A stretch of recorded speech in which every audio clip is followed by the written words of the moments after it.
Hello and welcome to our webinar, Robustness Tests for Embedded Systems. My name is Thomas Schütz.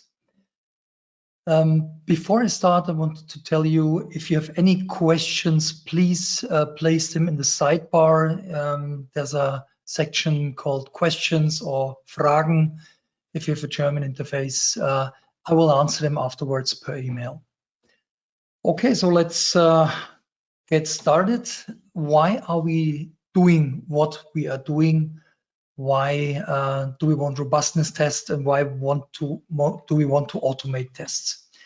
Late testing is a real problem, especially for embedded systems, because the tests get bigger and bigger, they get more and more expensive, and yeah, they get also less frequently. So what we always try to do is to bring the integration test and the system test to the desktop of the developer or to the continuous integration server and so on. And especially in a system test, you want to test the robustness, because in a unit test, yeah, you get 100% test coverage, maybe lines of code coverage or something like that. But the real robustness tests need to be done on an integration level or on a system level. And we need to test and learn earlier. So first question, if we talk about testing, is how do we derive test cases? So there are a lot of principles for derivation of test cases. We can start with data. We can start with for example, with requirements and so on and so on. Typical things for data are equivalency classes and so on. And what we are focusing on today are state transition tests. So that's a very nice method to derive test cases from the knowledge of how the system actually works or should work. And another thing we can always use are equivalency classes and border analysis or boundary analysis. That's a very important standard technique, and we can combine them in to get a really good robustness test. So next question is, how do we define coverage? Coverage is also something you need very often, are required by standards in automotive and avionics and so on. So there's the typical code coverage, C0, C1, C2, and so on and so on. Today we are going to focus on an end switch coverage, which is a state transition coverage, a black box state transition coverage. We are focusing on pairwise or n-wise coverage. So those are combinatorial coverages that give you a very good coverage for robustness tests. So let's get started with the method. So what is a state transition test?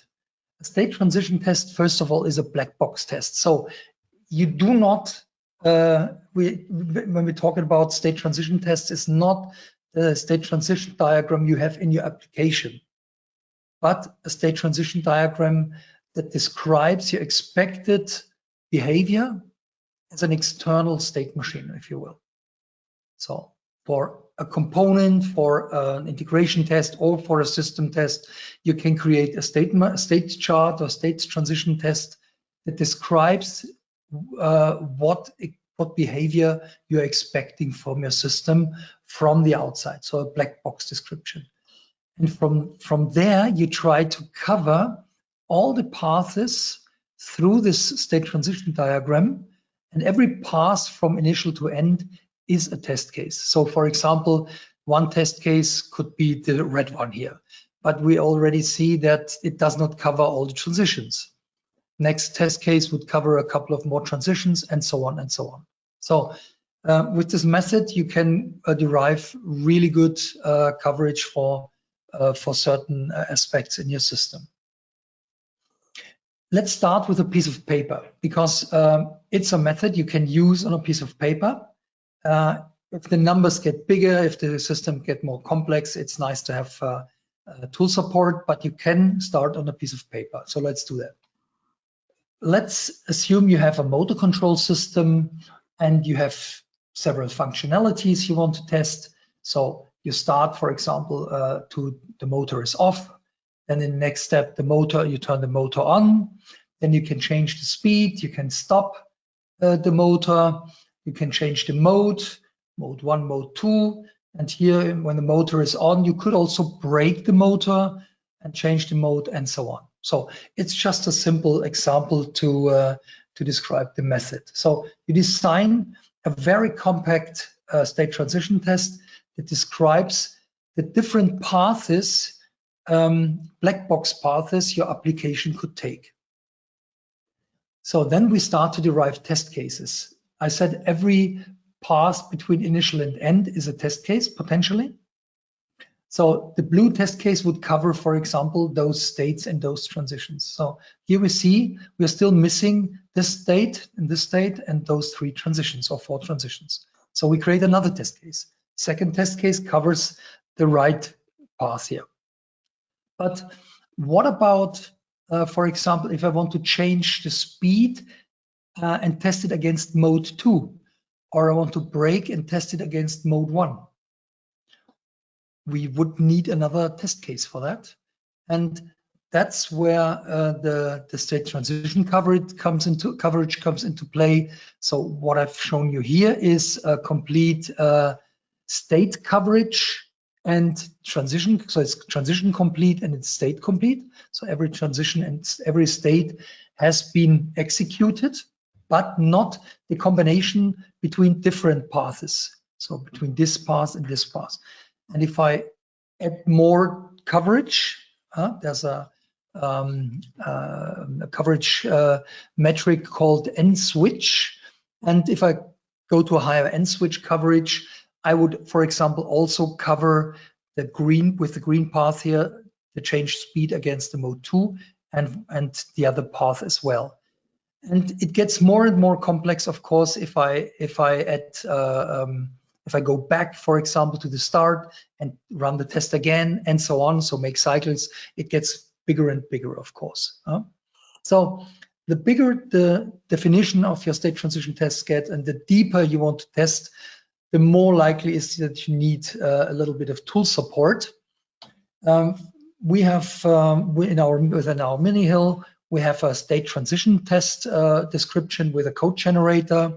So that's, for example, a state transition test from initial to end for a motor control system, similar to what I've shown you before in the piece of paper example.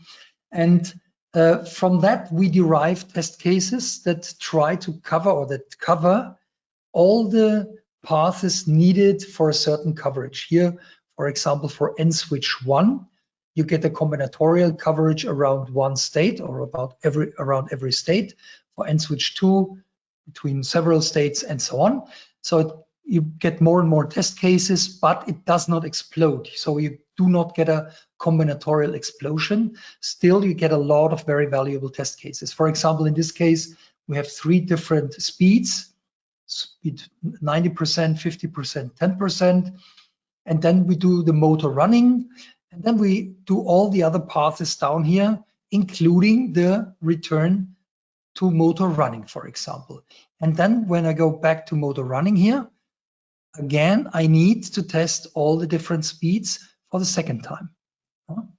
So that's generated documentation. We also generate the test cases in C code so that we can directly execute them for our embedded system tests.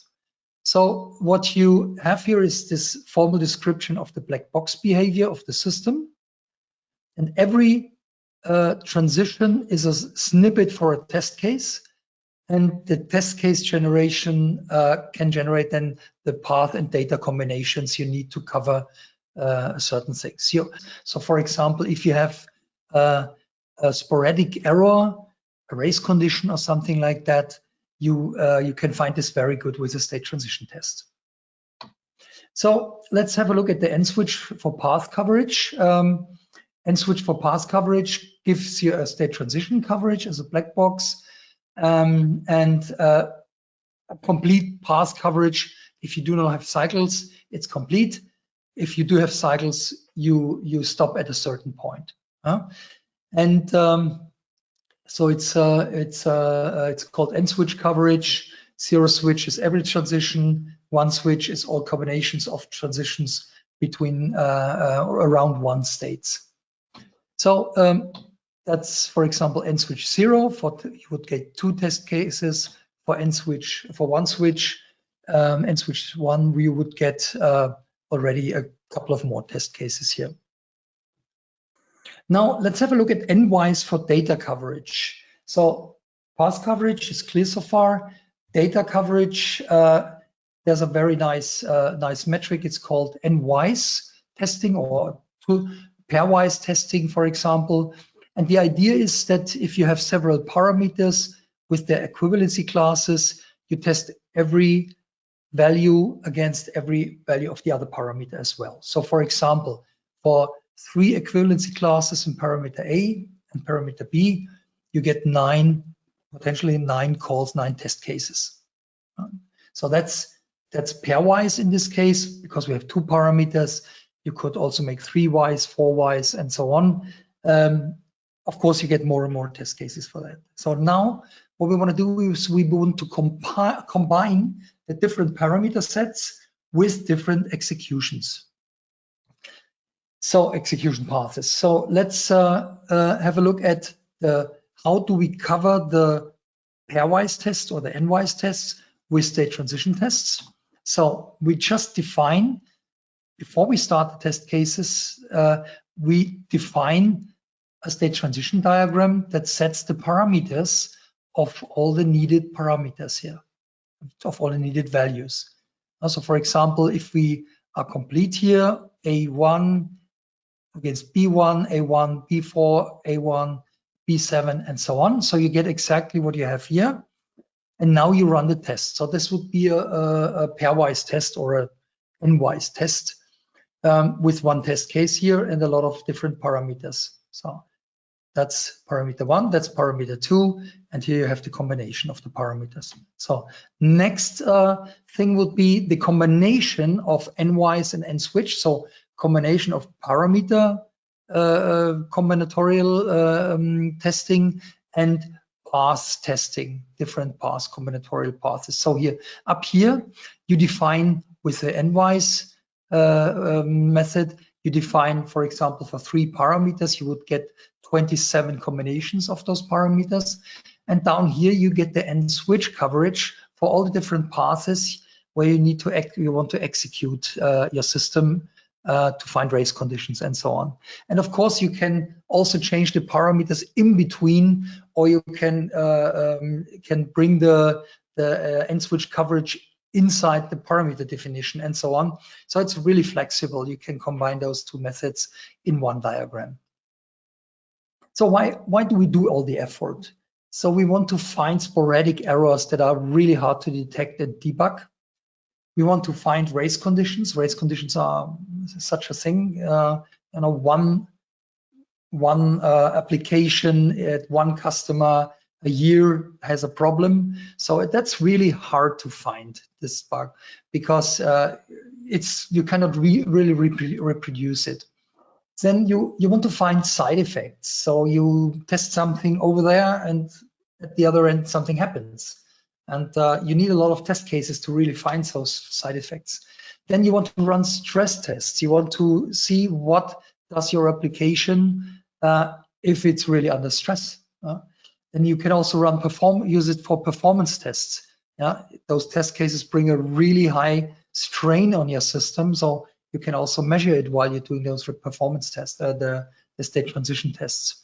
And then also, of course, you can generate very long-running robustness tests that try to break the system in every possible way.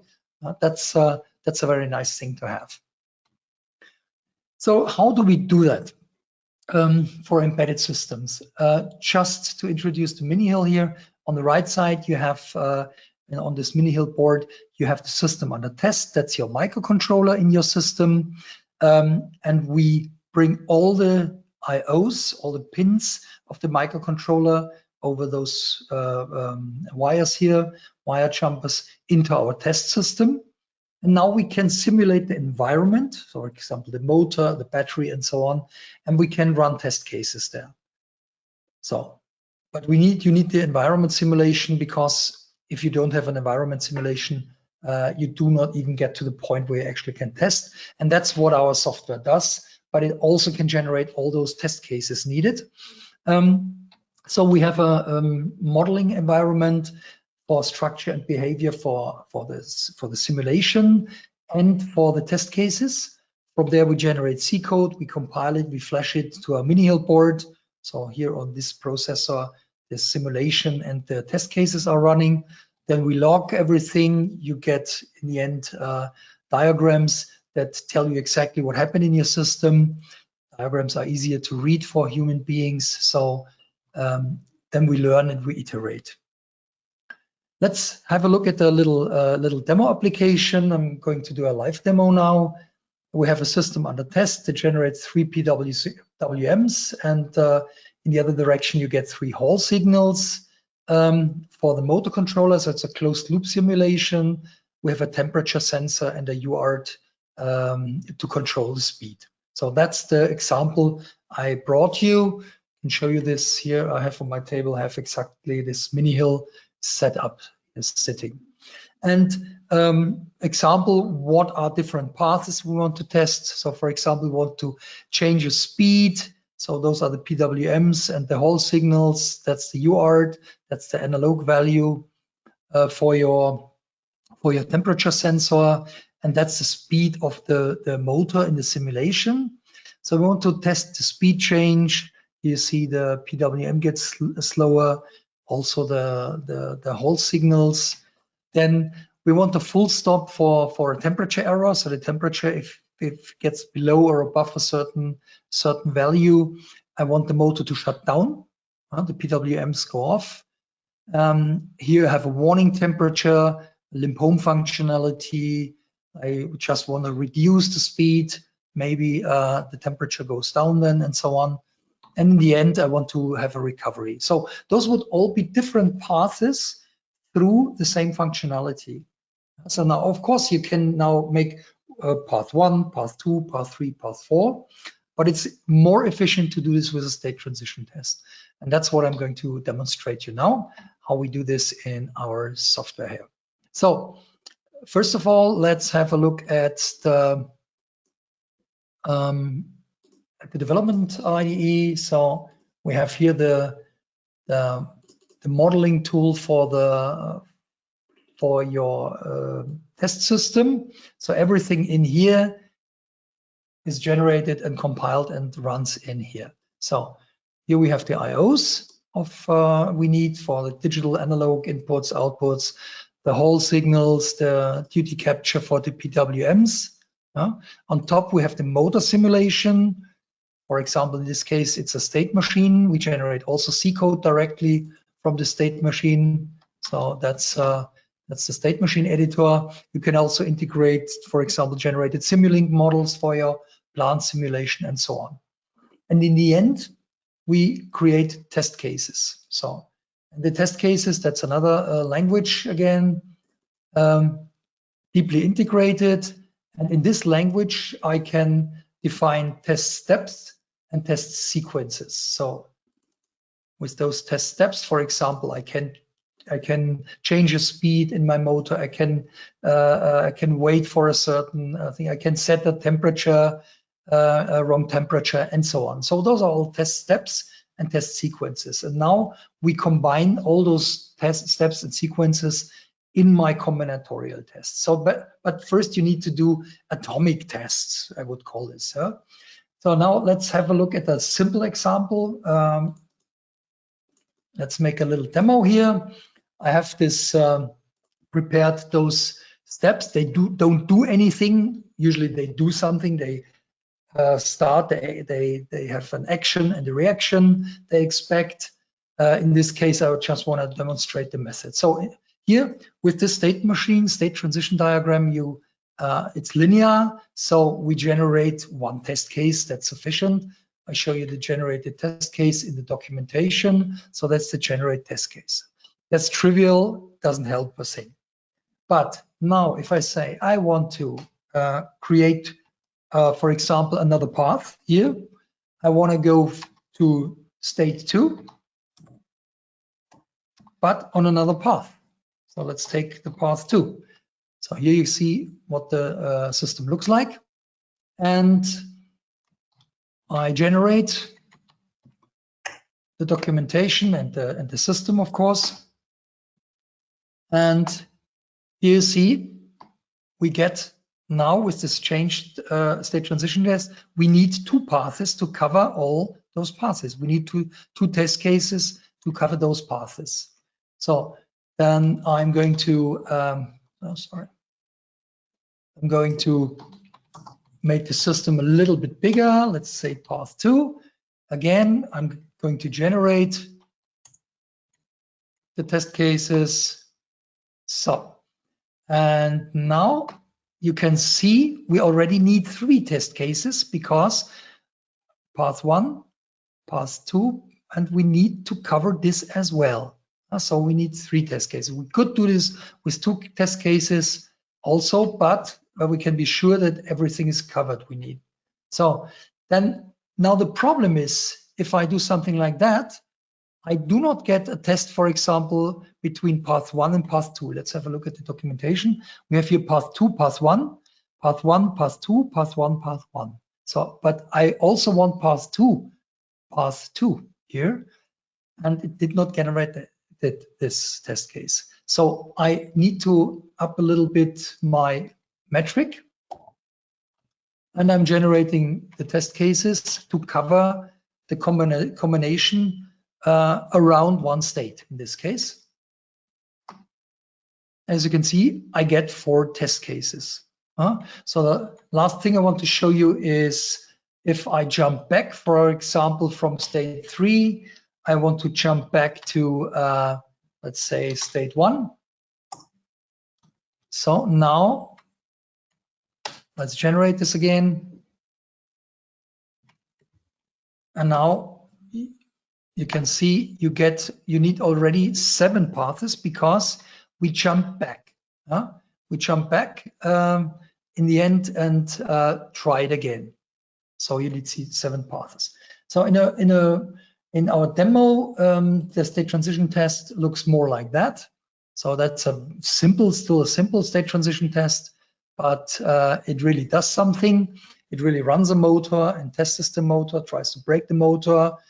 And from that, we generate also the test cases, in this case, from this state transition diagram. With N switch 1, we generate 15 test cases. And of course, you also get the whole specification for all the test cases in case you want to have a look at it or you need it for a certification or something like that. So now let's run the tests. I'm going to open the camera here. So that's my system under test, the test system, and I'm going to run the test cases, and I'm pulling a plug here, just deconnecting a UART or whatever it is, and to trigger an error. So I'm repairing this again, and maybe introduce another error again. So now you see down here you have the state transition tests. They bring a lot more stress to the system than those linear test cases I have for certain requirements. And here you can see the timeout failed in this case while doing the UART communication. So I click on the timeout here, and you get in the development environment exactly the place in the documentation in the test model where the system actually failed. So that's exactly the step where it failed. Activate motor control, that's exactly where it failed. So so far the demonstration. So what's the conclusion? State transition tests and so this method makes your software more robust. You can reduce the effort to develop many test cases because you have a very nice guided method to think about what you actually need. So at every step you think, so what could I do now in my system? What good things could I do, or what bad things could I do? Happy path, unhappy path. And then the next step you think, so what could I do now? And that's a really good guided process, a really good process to generate those state transition diagrams. And it's a very good method to define test cases for path and data coverage as well, and the combinations. And if you can start doing state transition tests without any tools. It already gives you a big benefit because it's a very structured approach.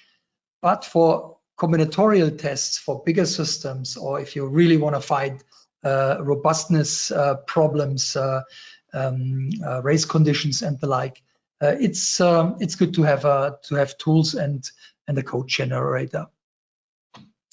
So thanks for your attention. I hope you enjoyed the webinar. I will answer the questions afterwards per email. And I wish you a nice day and hope to see you soon in the next webinar. Bye-bye.